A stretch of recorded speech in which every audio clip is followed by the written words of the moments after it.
Cement, ఇనుప కడ్డీలతో సహా పలు ఉత్పత్తులకు హలాల్ ధృవీకరణ పత్రాలు ఇవ్వడం ద్వారా కొన్ని లక్షల కోట్ల రూపాయలు వసూలు చేస్తున్నారని కేంద్రం సుప్రీంకోర్టుకు తెలిపింది. అనవసరమైన వస్తువులకు కూడా హలాల్ సర్టిఫికేషన్ అవసరమా అని సుప్రీంకోర్టులో వాదనలు జరిగాయి. మాంసాహారేతర ఉత్పత్తులకు కూడా హలాల్ సర్టిఫికేషన్ తీసుకుని వచ్చి ధరలను పెంచుతున్నారని చెప్పారు. ఇనప కడ్డీలు, సిమెంట్ వంటి ఉత్పత్తులకు హలాల్ ధృవీకరణ అవసరమా అని solicitor general Tushar Mehta supreme court ఎదుట ప్రశ్నలు లేవనెత్తారు. ఉత్తరప్రదేశ్లో హలాల్ ధృవీకరణ కలిగిన వస్తువుల ఉత్పత్తి, నిల్వ, పంపిణీ, అమ్మకాలపై నిషేధం విధిస్తూ ఆ రాష్ట్ర ప్రభుత్వం జారీ చేసిన నోటిఫికేషన్ను సవాలు చేస్తూ దాఖలైన పిటిషన్లపై విచారణ జరిగింది.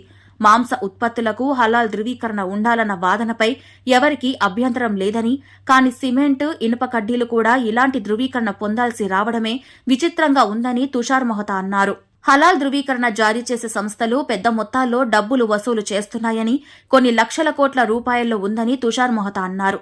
గోధుమ పిండి, శనగపిండి వంటి వస్తువులకు హలాల్ ధృవీకరణ అవసరమా అని ఆయన ప్రశ్నించారు.